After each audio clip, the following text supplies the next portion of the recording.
Hola, muy buenos días y bienvenidos a IPG Patsala de Español. Estamos en el módulo 15 del paper 11 que se titula Antonio Machado. Yo me llamo María Teresa Miramón y soy profesora visitante de la Universidad Jawaharlal Nehru en Nueva Delhi. El objetivo de este módulo es tener una breve idea sobre los sucesos de la vida del escritor, cuyo influjo es perceptible en su obra. Echar un vistazo a las varias etapas de su trayectoria literaria, las obras principales de cada etapa y los rasgos sobresalientes de estas. Entender los elementos generales que caracterizan la creación literaria del poeta. Respecto a los datos biográficos, Antonio Machado nació en Sevilla el 26 de julio de 1875. Es un poeta y prosista destacado. Su padre fue el folclorista famoso Antonio Machado y Álvarez, mejor conocido bajo su seudónimo de Demófilo. Su hermano mayor, Manuel Machado, también fue poeta y dramaturgo reconocido. Pasó sus años iniciales en Sevilla hasta que su familia se trasladó a Madrid en 1883. Evoca su infancia pasada en Sevilla en muchos de sus poemas, como uno de sus más famosos, El limonero. Su niñez estuvo rodeada de intelectuales progresistas. En Madrid estudió en la Institución Libre de Enseñanza, donde desarrolló su ideario intelectual. Siguió sus estudios de bachillerato en los institutos San Isidro y Cardenal Cisneros. Su padre murió en 1893 y justo 2 años después también falleció su abuelo. Por eso la familia tuvo que enfrentar muchas dificultades económicas. Los hermanos Machado estaban muy atraídos por la vida bohemia del Madrid de finales del siglo XX, con sus cafés de artistas, tablaos de flamenco y tertulias literarias. Antonio también formó parte de la compañía teatral de María Guerrero y Fernando Díaz de Mendoza. En 1899 viajó a París, donde trabajó unos meses para la editorial Garnier. También trabajó como traductor. Entró en contacto con la vida literaria parisiense. Durante su segundo viaje a París, en 1902, conoció a Rubén Darío, con quien desarrolló una gran amistad y compartieron admiración el uno por el otro. También conoció a Oscar Wilde. Al volver a España, comenzó a frecuentar los ambientes literarios y así llegó a conocer a escritores destacados de aquel tiempo como Unamuno, Valle Inclán, Juan Ramón Jiménez y otros. Pertenece al movimiento literario llamado la Generación del 98 y era el representante más joven de este grupo de autores. Machado también llegó a tener una influencia marcada en la poesía de la generación del 27. Entre 1903 y 1908 colaboró en varias revistas literarias como Helios, Blanco y Negro, Alma Española y La República de las Letras. Obtuvo una posición de catedrático de francés en el Instituto de Soria en 1907. Allí pasó una etapa fundamental de su vida. Y es en este punto que quedó tan cautivado por el paisaje castellano que se convirtió en otro tema central de sus obras. Recibió una beca de la Junta de Ampliación de Estudios para perfeccionar su francés durante un año. Aprovechó este tiempo para asistir a cursos de filosofía impartidos por Henri Bergson y Joseph Bédier en París, en el Colegio de Francia. En 1909 se casó con Leonor Izquierdo, pero ésta sufrió una violenta hemoptisis y murió en 1911.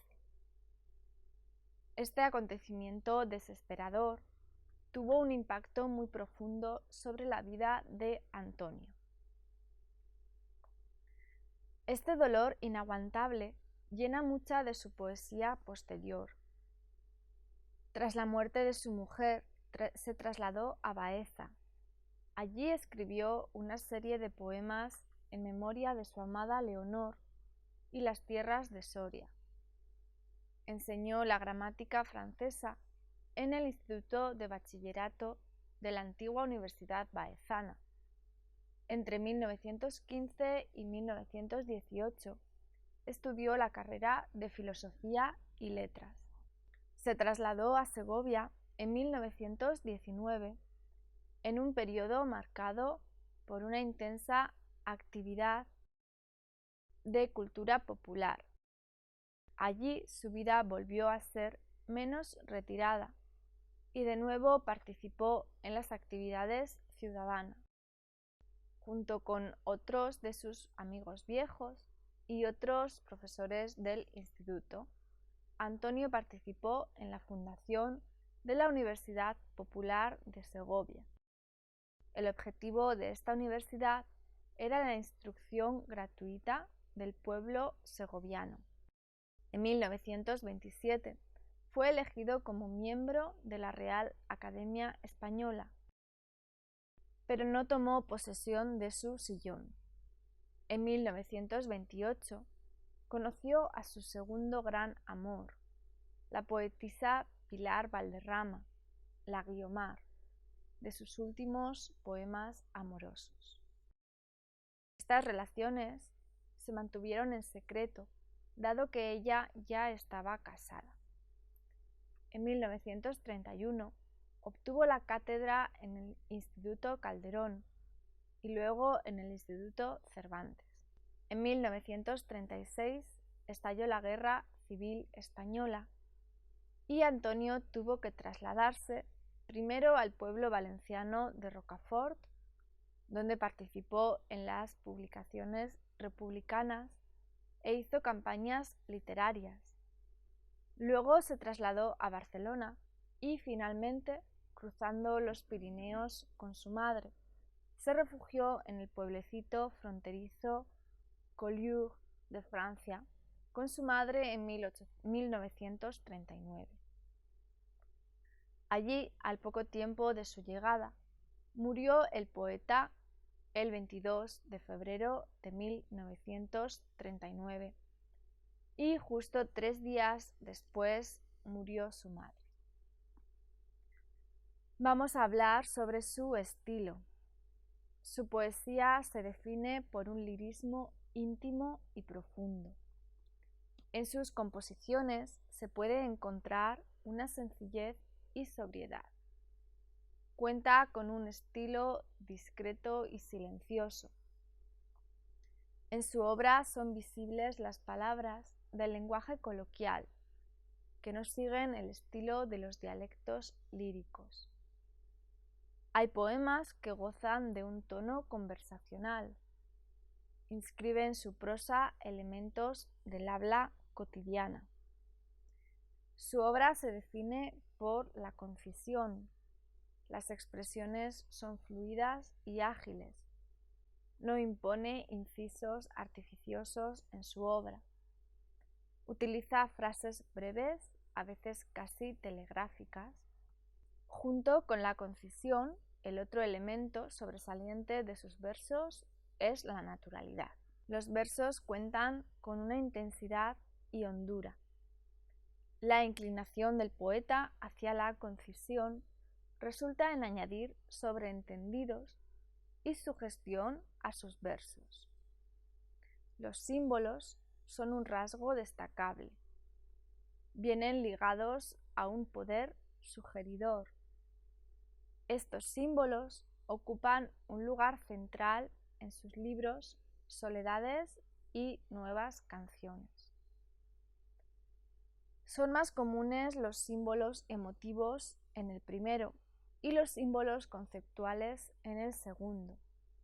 Unos símbolos recurrentes son el espejo, el sueño, la luz, el agua, el mar o el camino.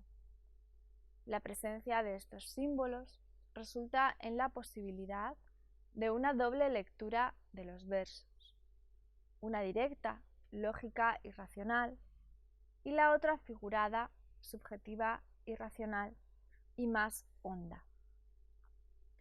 Estos símbolos aparecen cargados de una melancolía y un sentido de pesadumbre. A menudo sus versos siguen moldes neoclasicistas, beckerianos, simbolistas y modernistas.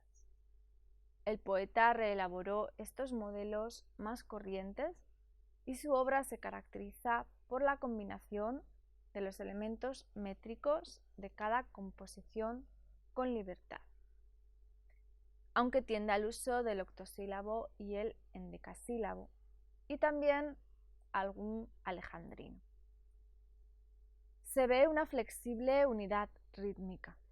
Utiliza las rimas internas como uno de sus recursos. El tempo que propone en uso es lento y rítmico. Es común el uso de las anáforas y correlaciones y paralelismos. En algunos versos, la exclamación coloquial cuenta con un matiz irónico. El uso de las metáforas caracteriza el verso de Antonio Machado. También recurre a las metonimias tópicas y lexicalizadas. Es visible la presencia de comparaciones descendentes y prosopopeyas degradadoras. Además, utiliza el epíteto. La adjetivación viene ligada con la sinestesia y la metagoge. Es frecuente el uso de colores de raíces modernistas. El uso de colores como el rojo, verde, morado y violeta se altera con los colores grises, pardos y cenicientos. Todo esto surge de la sensibilidad impresionista del poeta. Otros recursos principales incluyen la antítesis, el oxímoron, la paradoja, la aparición del políptotón y las aliteraciones. Se encuentran matices como la ironía y el sarcasmo en sus últimas obras. Es común encontrar estructuras sin verbo con yuxtaposición de sustantivos y adjetivos. La interrogación retórica, la yuxtaposición, el polisíndetón y los adjetivos demostrativos llevan una carga temporal. Su obra tiene un alcance popular. Las reflexiones sinceras humanizan y acercan su poesía al pueblo. Por influencia de su padre, que era un folclorista estimable, el tema del folclore andaluz está siempre presente en sus obras. Y de ahí también vienen sus coplas populares. Sobre todo, en los últimos tiempos, recurre al soneto y las estrofillas populares, que incluyen soleares, seguidillas y coplas.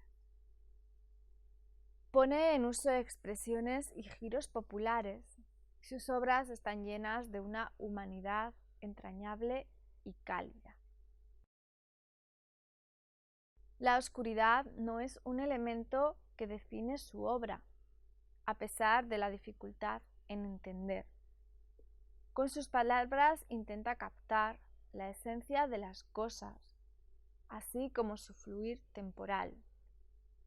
Esta expresión de la temporalidad forma una parte importante de sus versos. Proporciona facetas de carácter emotivo y existencial a los poemas. Retrata el fluido vital. Sus obras se tratan de graves problemas humanos y cuentan con una identificación muy estrecha con la tierra. Su obra se ve influenciada por el filósofo francés Henri Bergson. El tiempo, la soledad, la temporalidad, el amor desafortunado e inalcanzado, las angustias y terrores íntimos, el sueño y el recuerdo, la muerte, la preocupación social y patriótica y la reflexión metafísica y existencial son temas recurrentes de la obra poética de Machado. Vamos a hablar ahora de sus obras. En concreto, vamos a empezar por la primera etapa. En aquella época era prevaleciente el modernismo como movimiento literario. La poesía de Machado se trata de un modernismo intimista. Esta etapa se caracteriza por la afirmación del yo. Es evidente el influjo literario de Becker y los simbolistas y de poetas posrománticos como Edgar Allan Poe. En sus poemas hay una clara intención de expresar lo infalible y entrar en el mundo subterráneo de los sueños. Su primera obra de poesía es Las Soledades, publicada en 1903.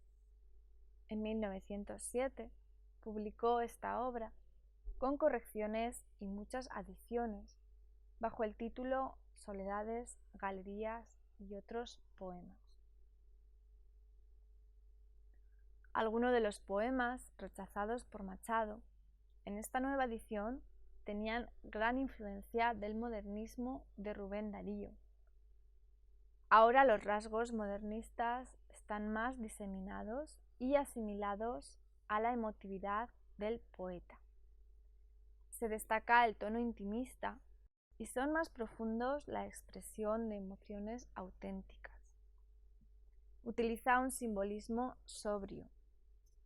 Es muy evidente su intento de captar la fluidez del tiempo. Estas obras se consideran como su primer ciclo poético.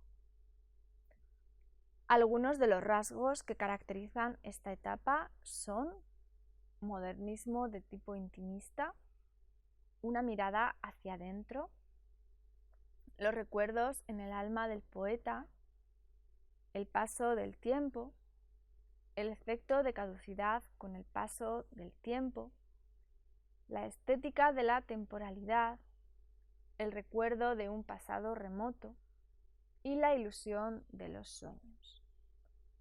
También la presencia constante de la muerte en nuestra existencia, la evocación nostálgica de la infancia en Sevilla, el simbolismo, sobre todo imágenes como el agua, la tarde o la noria, los universales del sentimiento, que incluyen el tiempo, la muerte y Dios, o el diálogo del poeta con el tiempo, y también, por supuesto, el amor desafortunado, la condición humana o el destino del hombre. Ahora vamos a leer unos poemas de esta colección en los que son muy evidentes estos rasgos de la poesía de Machado.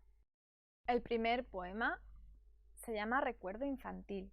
Dice así: una tarde parda y fría de invierno, los colegiales estudian, monotonía de lluvia tras los cristales.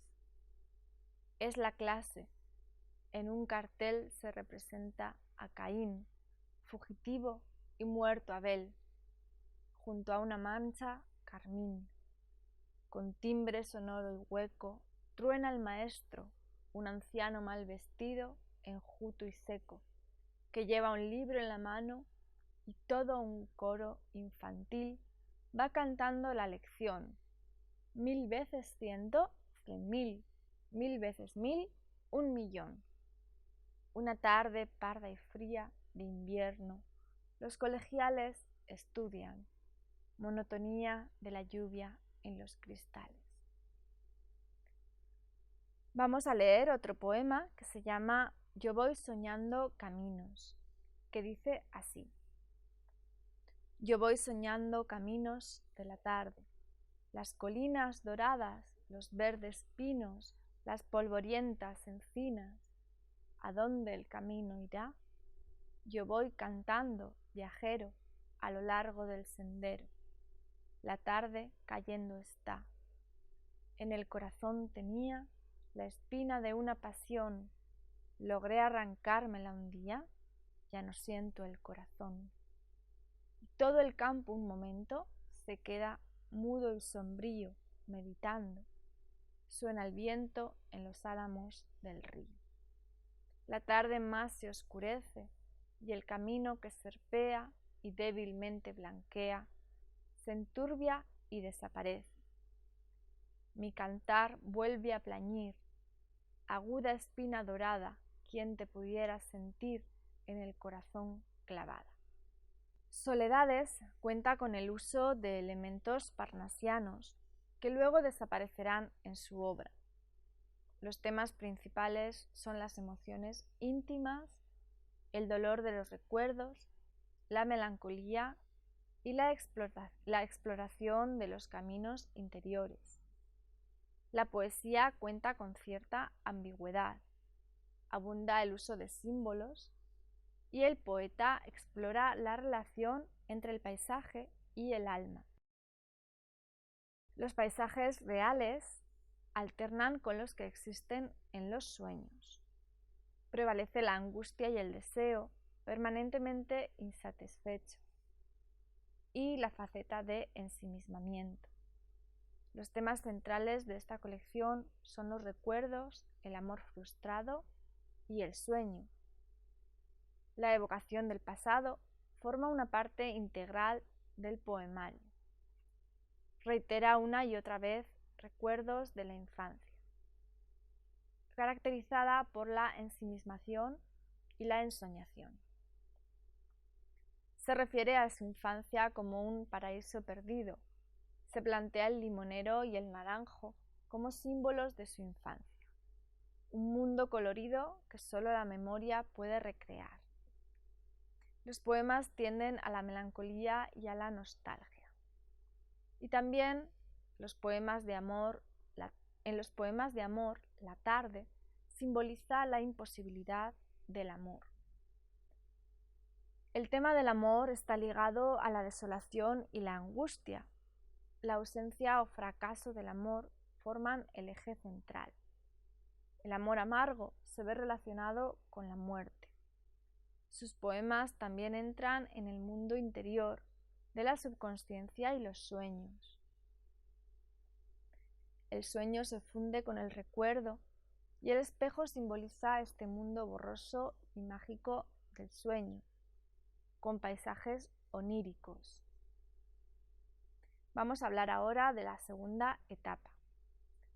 Esta etapa se define por la mirada dirigida más al mundo que rodea al poeta que a su interior. Se caracteriza por el salto hacia el exterior. Se compone de descripciones bellas del austero paisaje castellano y la naturaleza alrededor del poeta, caracterizadas por una emoción austera y grave. Las descripciones van junto con meditaciones que se funden lo subjetivo y lo real externo.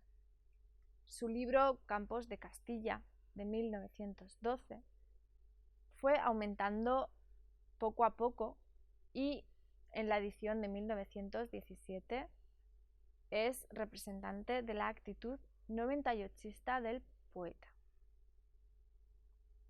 Estos poemas se componen de una visión lírica de Castilla, y representan un aislamiento a la corriente del modernismo.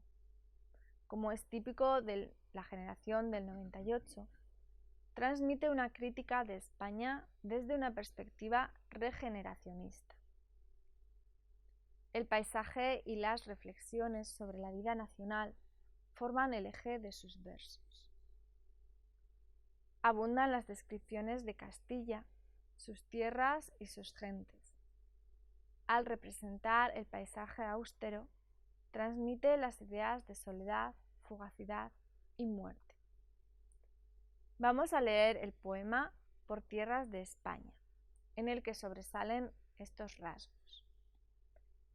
Dice así: el hombre de estos campos que incendia los pinares y su despojo guarda como botín de guerra.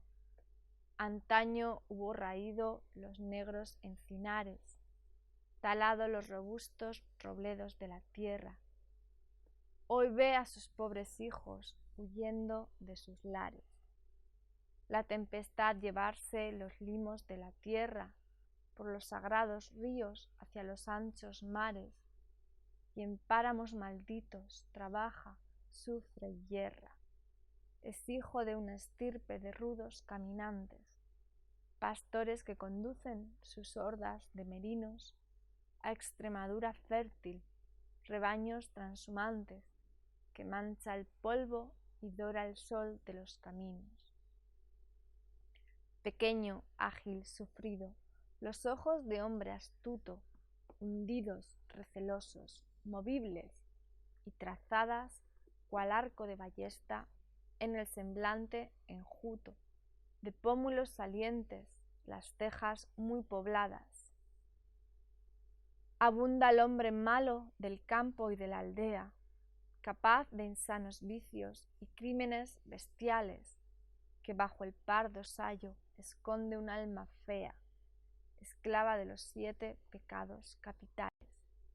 Los ojos siempre turbios de envidia o de tristeza, guarda su presa y libra la que el vecino alcanza. Ni para su infortunio ni goza su riqueza, le hieren y acongojan fortuna y malandanza. El numen de estos campos es sanguinario y fiero. Al declinar la tarde sobre el remoto Alcor, veréis agigantarse la forma de un arquero, la forma de un inmenso centauro flechador. Veréis llanuras bélicas y páramos de asceta. No fue por estos campos el bíblico jardín. Son tierras para el águila, un trozo de planeta, por donde cruza errante la sombra de Caín. Los experimentos del poeta con metros cortos de la poesía popular acercaban sus obras a aforismos o proverbios. En este periodo se ve una depuración estilística. La poesía tiende a la efusión sentimental, mientras el poeta dirige una mirada al exterior. Algunos temas centrales de este periodo son la preocupación por Castilla y por España, la preocupación regeneracionista y la evocación de un pasado mejor, reflexiones de tipo filosófico, meditaciones sobre los enigmas del hombre y el mundo o meditaciones sobre la realidad española. También elementos de la poesía popular y el amor de la naturaleza. Vamos a hablar, por último, de la tercera etapa. En 1924 salió su tercer libro, Nuevas Canciones, un libro bastante heterogéneo. Esta etapa se caracteriza por las vistas existenciales y reflexiones sobre la soledad. Marca una continuación de la búsqueda de la realidad exterior y los temas centrales siguen girando en torno a la filosofía y la literatura. La vertiente existencialista dirige su poesía hacia diálogos consigo mismo y meditaciones e inquietudes filosóficas. recurre a una lírica de corte folclórico y de canciones epigramáticas. Son integrales sus evocaciones a Soria. Es predominante un tono reflexivo con un matiz filosófico. A este periodo pertenecen las canciones de Guiomar, que tratan de su nuevo amor. Y en este periodo aparece la cuarta edición de sus poesías completas, en 1936. También compuso sus poesías de guerra en apoyo de la España republicana e incluye poemas dedicados a la defensa de Madrid. Demuestra su compromiso con la República y dedica más tiempo a su obra en prosa, junto con su hermano Manuel Machado, con obras como Desdichas de la Fortuna o Julianillo Barcángel o Las Adelfas o La Lola se va a las puertos o La prima Fernanda. Los temas centrales giran pues alrededor de la filosofía y problemas estéticos o políticos. Su teatro se ve marcado por su poética. Juan de Mairena, Sentencias, donaires, apuntes y recuerdos de un profesor apócrifo, de 1936, es quizá su mejor obra en prosa. Se compone de un conjunto de artículos, párrafos sueltos y cortos diálogos con temas de metafísica, lógica, estética o cuestiones políticas. La trama es que un profesor ficticio, Juan de Mairena, analiza la sociedad española junto con sus alumnos. Bueno, esto es el final de la tercera etapa, que acaba con la muerte de Antonio Machado en Francia. Muchas gracias por escucharnos.